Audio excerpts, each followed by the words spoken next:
Humans are insane, actually wicked, twisted in their minds, as a whole, as a species. In my entire life, I've never heard of, let alone took part in, a more bullshit battle plan that actually happened and actually succeeded. Sure, there are exaggerated tales of them going against incredible odds and defeating countless waves of enemy combatants. But dear gods, I will tell you now how, since the very beginning, everything was not going the right way. This was the actual plan to assault the fourth planet in the Turaki home system. Yes, Yervan, the fortress of Turak. Yes, they won. Somehow I lived to tell the story. So I was sent by our dear ambassador, as an attaché from the Bryans to the humans, to share tactical and strategic insight with them. I was not surprised, but was not expecting that. When I proposed to assist them with my expertise, laughing, they gave me some miniature uniform of theirs. Somehow they had them prepared, I don't know why. And a toy rifle that human children play with that made a loud sound and flashed at the muzzle when the trigger was pulled. Subsequently, they sent me to assist Colonel Oscar of the 1st Regiment of the 12th Warnot Division. What follows is a recollection of my experiences. I was following the colonel after he just got out of the briefing room with command and other high-ranking officers that would take part in the invasion dubbed Operation Cruel Lamp, the coalition's last push to end the war against the Union. One small problem hindered their quest for glory: politics, but I will elaborate on that a bit later. As I was saying, as I was following the colonel, I somehow already knew how pissed he was. Swift and tall, 1.9 m, he didn't even bother to wait for me. What can I do? I'm just 1.1 m. Or acknowledge my existence for what matters, as I was forced to run behind him while he was just walking fast, according to him. With a murderous force, he slammed open the door that lead to the first secondary hangar of the heavy assault ship, Archangel. In the large emptiness, seated on cheap plastic and squeaky chairs, was silently waiting the entirety of the 1st Regiment. He then began the most memorable speech of my life, for all the wrong reasons. Listen up, people. I am already extremely pissed, and if anyone dares to ask a remotely stupid question, I am going to personally vent his ass out from the nearest airlock. A creepy silence speaks 1,000 words. Hundreds of killers' souls stare in fear. I will make it simple and easy so that even the space crayon eaters coming from the Marines can understand. Afterwards, I was told that Oscar was actually a mild and reasonable man, and if he started to shout, that meant that something was extremely not going well. The bastards from High Command wanted to cut by half the units originally intended for the operation, stating that they wanted to preserve more precious lives as much as possible. Bullshit. It's simply that if we went in with a decent fighting force, our good-for-nothing allies would bitch about not having had the chance to fight those stupid moths. Because we killed them all, he said, as I, one of his allies, was standing a couple of meters from him. I knew I was on their side. I knew I was safe with them. Yet a deep part of my soul was not convinced. Now, thanks to the efforts of the Grand Admiral, the naval forces were just cut in half, instead of the intended reduction to 1/4 of the starting units. So we are stuck with only the 14th Battle Group and a couple of escort squadrons for a system-wide operation. Yes, the Grand Admiral showed up in the Senate with an abacus and some colored pencils to try and show them how it was not feasible to keep a coherent formation for a system-wide operation with only enough units to check if the moon was still in orbit, to no avail. Oh, but don't worry. Our allies have our back! Meaning we are going to get fucked. In the ass. Raw. I felt offended, but somehow he convinced me that we were, in fact, to blame, even if we had nothing to do with Terra's internal politics. There were also cuts for the ground units involved. The Grand General, God bless that woman, managed to make up plans for a system invasion with half the intended units in just 6 hours. Everyone in the room felt relieved. Some took a deep breath to let out the bad thoughts. I remember one soldier put back a wooden cross. I don't know what that meant. But I cannot exactly translate human emotions, but it seems like everyone in the room had the same facial expression, eyes looking up at the ceiling, and their bodies seemingly suffering under heavy gravitational force. Because our dear senators back home were complaining that we are not being inclusive enough when regarding the other branches of the armed star forces, had to put their little greasy, stubby fingers somewhere that is not up their butt, and felt the need to change something here and there in the newly drawn plans. So, They demanded we include 3 divisions from the system guards. I heard many voices at that time, very different in tone and volume, but the words spoken were just a few. Fuck, shit, why, oh God, and a couple of we are all going to die. Settle down, soldiers. Thanks to our great Grand General threatening to resign for the 3rd time this year, she managed 2 miracles. 1, only 1 division will take part in the operations. 2, it will be on the fuck-off isolated moon accompanied by a couple of regiments from our friends in the Marine Corps. This time it's their turn to do babysitting. Everyone in the room cheered as if the war was won. I remember 2 male soldiers, whom I would meet later, who were definitely heterosexual, kiss. Unfortunately, to make room for the 321st System Guards Division, they had to pull out the 13th Warnauts. A deathly silence engulfed the room. I think I just saw someone bash her head against the wall, all normal apparently. So now that I gave you the overview for this shit show that someone dared to call operational theater, I will tell you the even worst part that's waiting for us. We are going to assault the planet known as... The colonel took a good look at his notes, somewhat disgusted by everything. The planet of Yervan, known as the Fortress of Turak. Now, I don't care whether it's dubbed the Fortress of Good Sense or the Fortress of Please Don't Break Into Me, I'm a Virgin, because we are going to smash that damned floating space rock. Just like the postman does with your mommy when daddy is at work, you understand? Sir, yes, sir. Good now, back to the units involved. In case you don't know, you are part of the 12th Warnauts. The 12th will participate in the assault. Other assigned units to our or nearby objectives are the 43rd and 50th Marine, the outstanding 321st SG, and 2 regiments from the 22nd Marine. I know all of you hope to be as far away from the 321st as possible, and that wish has been granted. Rejoice! But I already told you that. They will assault the planetary moon with the 2 extra Marine regiments. God have mercy on those poor bastards. The Marines, I mean. Everyone was ecstatic from the news, but deep down knew that this came at a price. They don't simply get away from babysitting without a reason. In exchange for not having them on the same celestial body, our orders are to take the planetary fortress, with no starship support, no close air support, no distant air support. You guessed? No damned air support. We will perform a halo drop. So no heavy equipment, say bye-bye to all heavy artillery, APC, IFV, tanks, or anything that weighs more than your mother's. At night, probably it will rain. LZ Alpha is a swampy, roadless, and godless muddy hole. The division will be split into 4 waves, due to the impossibility to perform a proper assault or landing without a single friendly naval escort, 3 hours apart. The situation was by all means fucked up, as many humans repeatedly said. How they even gave the green light for such an operation is beyond me, and yet they succeeded.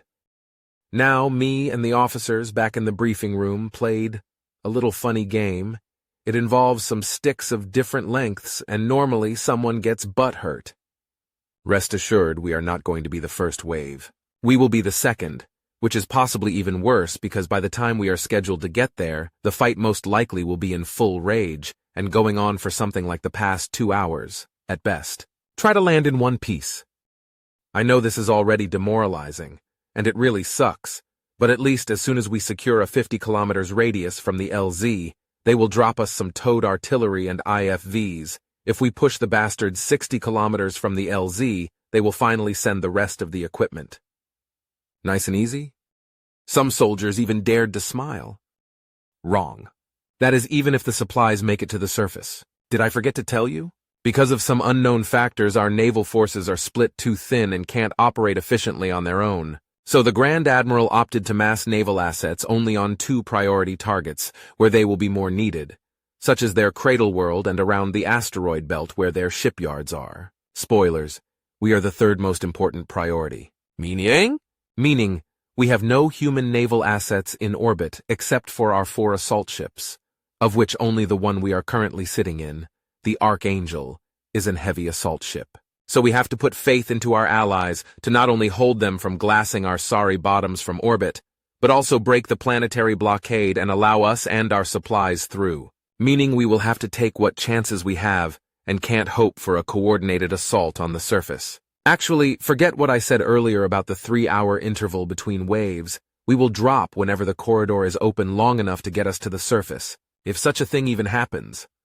Never ever those soldiers have partaken a more cocked-up plan. Not even in the April operations, not even in the spooky simulations, not even other dumb species such as us, have birthed a more idiotic, uncoordinated, and understaffed plan than this. Well, orders are orders, even if they were drawn up in 6 hours by a caffeine-addicted, underslept, and hysterical woman using half-eaten crayons while her hands are still soaked in blood of the senators who approved this thing. In the following hours, individual battalion commanders will explain in more details to each unit. Dismissed. One of the other officers intervened. This is all for now. Prepare your equipment. Light drop. For fuck's sake, said someone from the back rows. Shut up and don't smash any chairs against the wall or ground or fellow soldiers. It's an order. Also, don't break anything on your way to the armory or after exiting it. I swear I saw away in the distance, obscured by the faint lights and the fog of the hangar bay, a bunch of silhouettes slowly putting back some raggedy-ass plastic chairs and a fire extinguisher.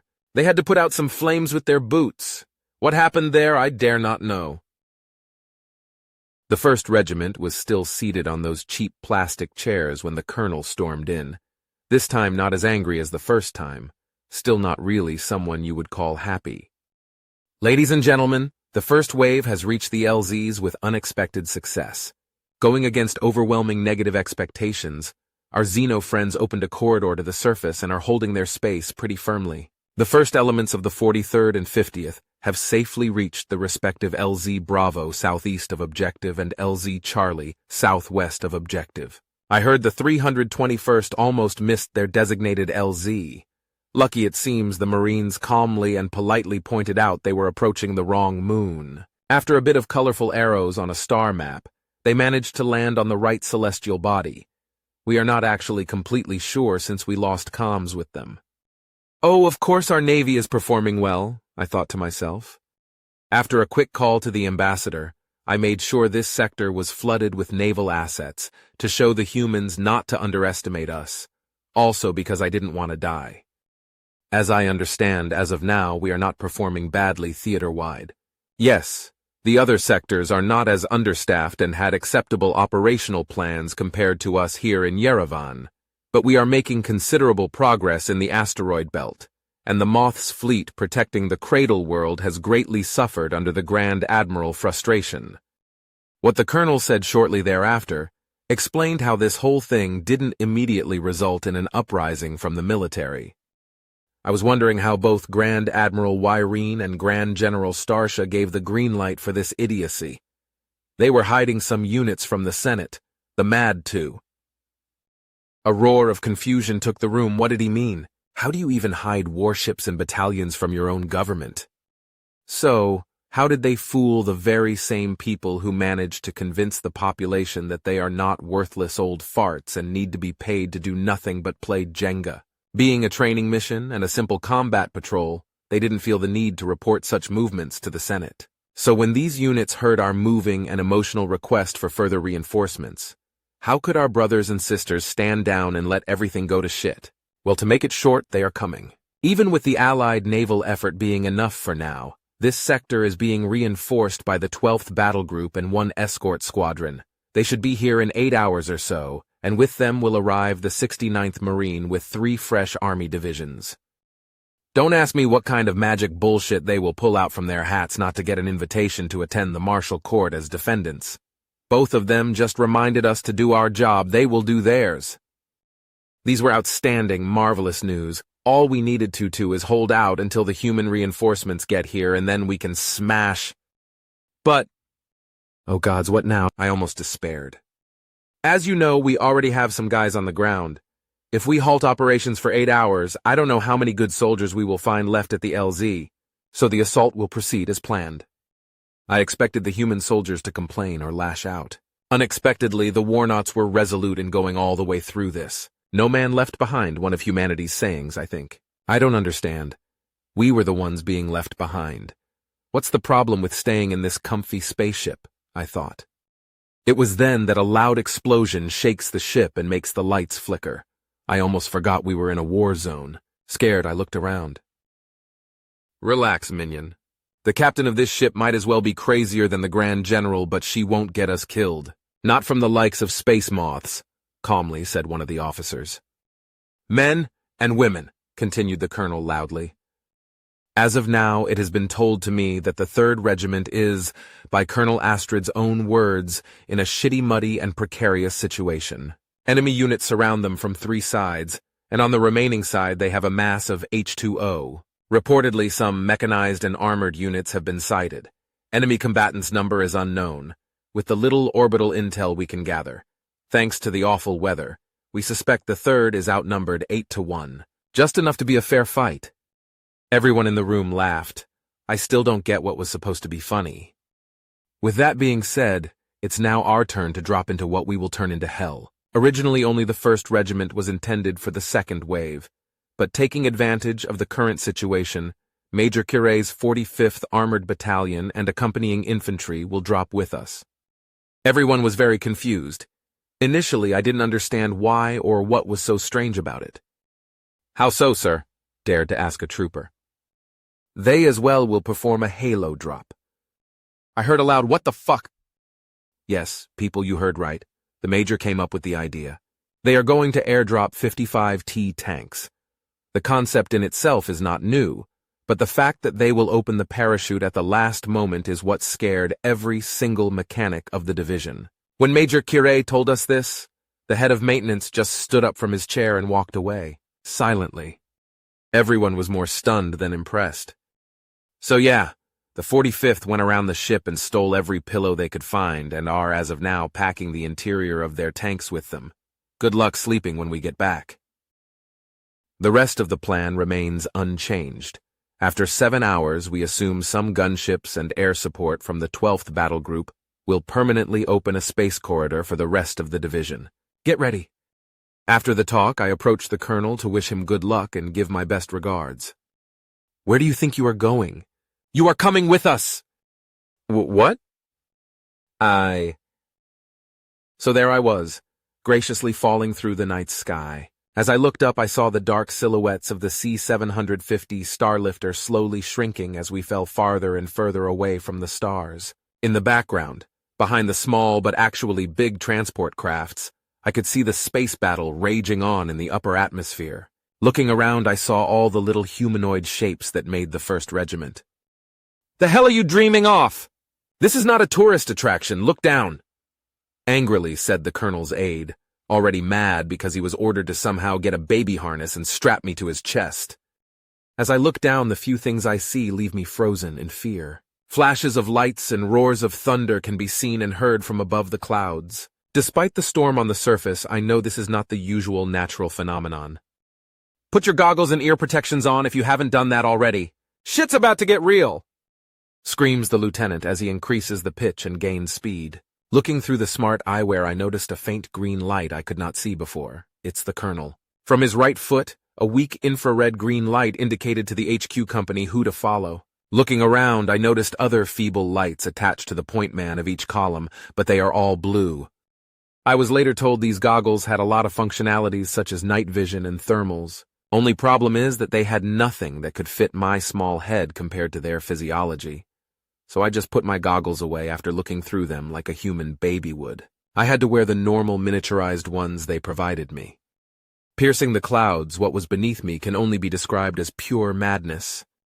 Tracer fire tore through the dark, coming from all and every direction. Flak explosions visibly compressing and expanding air around us, leaving an ominous black cloud. Searchlights frantically looking in the night. Aircrafts firing unguided rockets only to be shot down from the human lines, their burning and smoking carcasses ungraciously falling from the sky.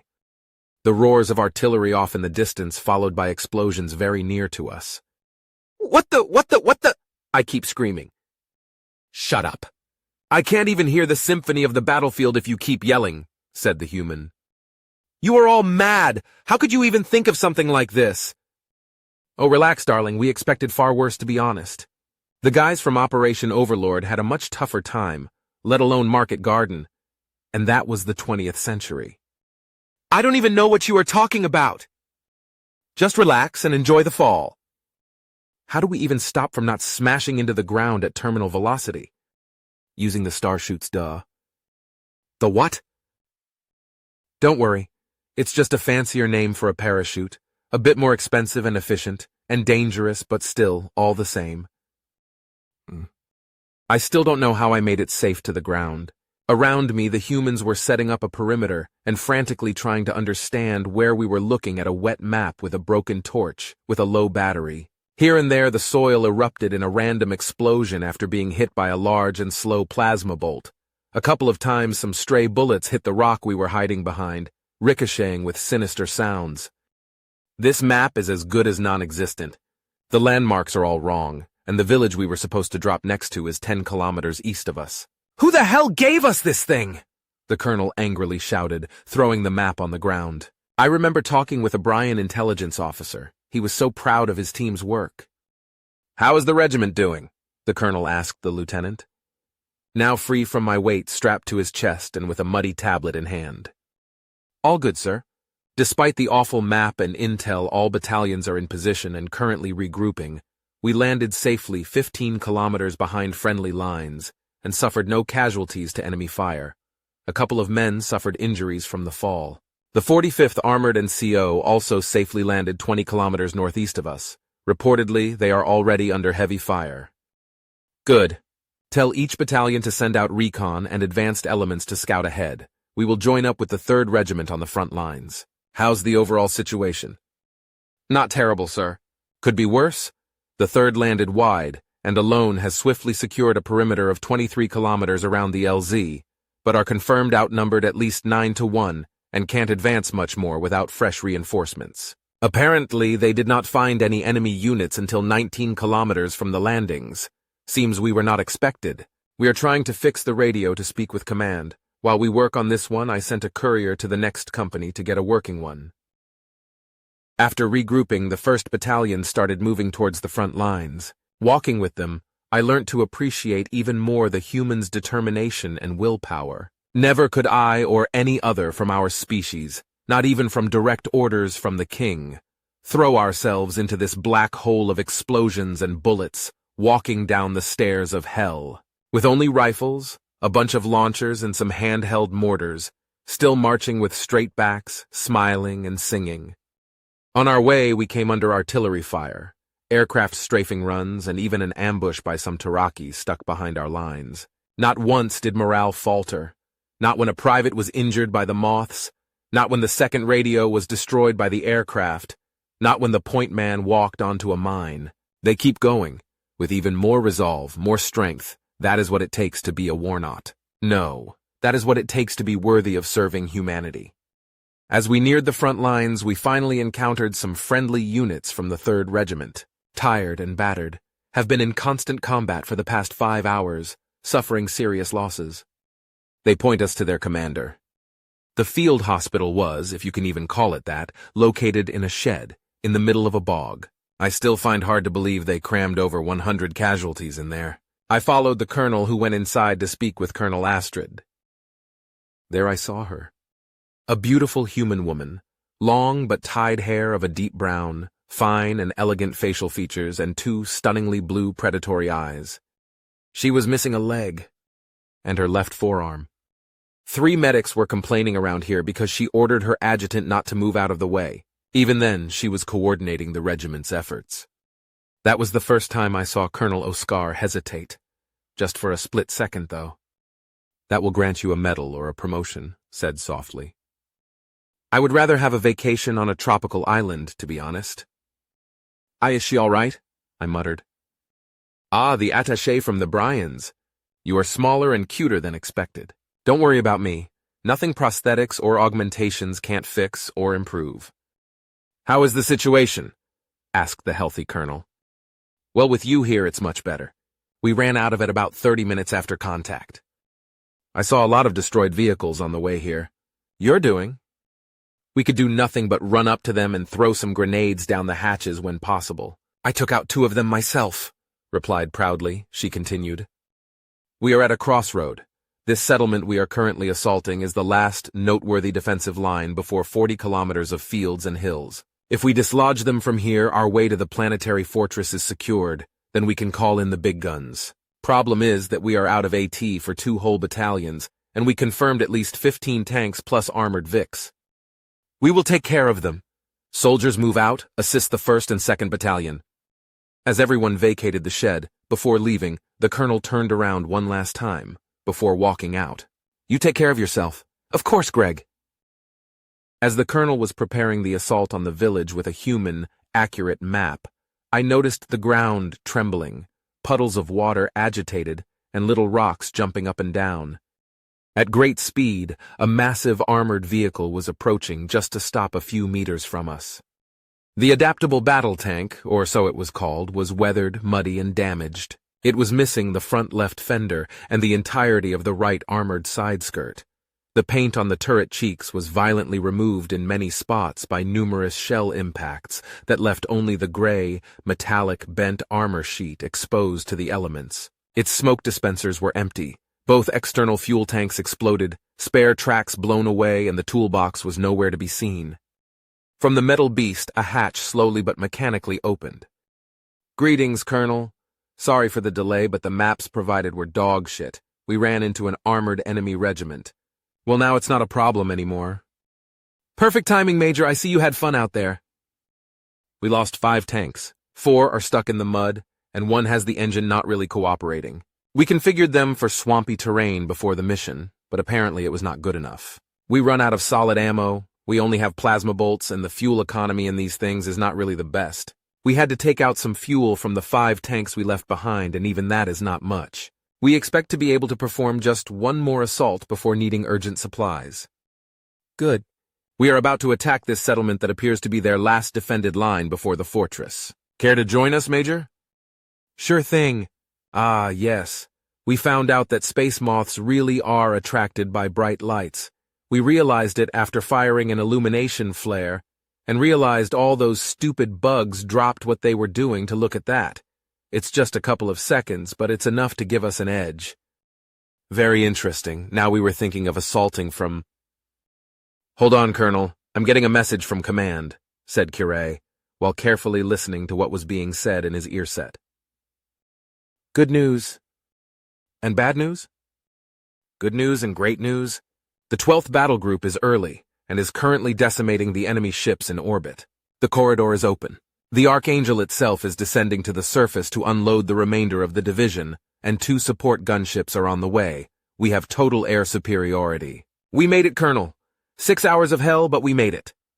Smirking, said the tank commander while looking back at the sky. Like a messenger from the heavens, far, far in the distance, the kilometer-long heavy assault ship can be seen effortlessly gliding past the grim clouds and softly resting on the surface of the ocean.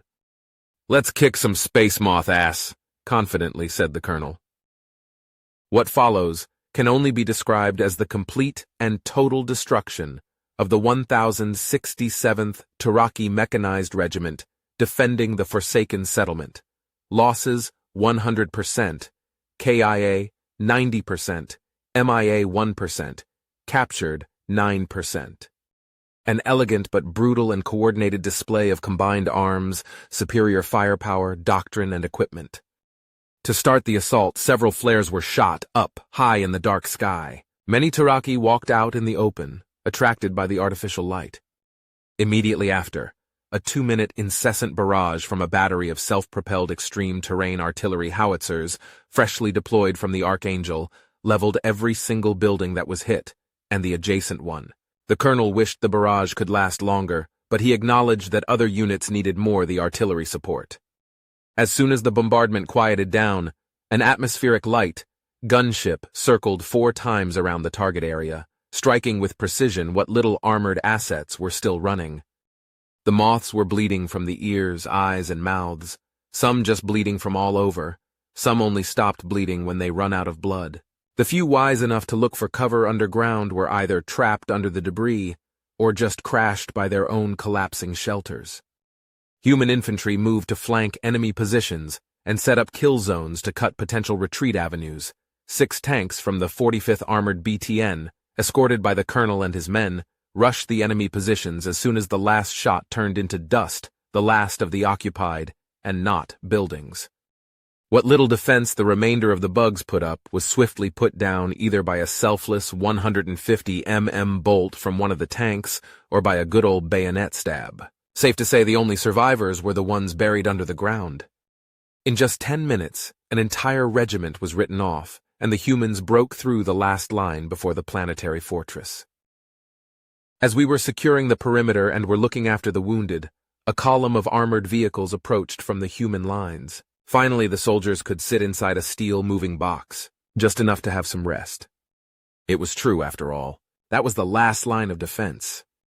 Driving down the countryside, I noticed how human soldiers managed to sleep literally everywhere they can. All of the humans in my vehicle were dozing or resting, while seated and strapped tight by the very uncomfortable seatbelts. Looking outside, we drove past some units from the exhausted 3rd Regiment that were securing the road before us. Some were sleeping on the ground, some were sleeping on the rocks, some were sleeping under the rocks. I spotted one sleeping over a tree branch and another sleeping next to the burning wreck of an APC. Yes, it was still pouring rain. No, it didn't matter. Note taken. Humans can sleep anywhere if left unsupervised. It was then that I came to know that the 3rd up until that moment has suffered 20% losses, but kept marching on. I have nothing but respect for these humans. Eventually we got there. Atop a hill we could see the planetary fortress, a large and imposing complex of cement and steel. The size of a standard Bryan city, it was a sight to behold. Double shield generator, multiple watchtowers, sentinel turrets, minefields, and machine gun emplacements. Something that even the humans would find difficult to crack. Or so I thought. Brian, come. Use this tactical rangefinder. You see that infrared light over there? Indicating a hill south of us.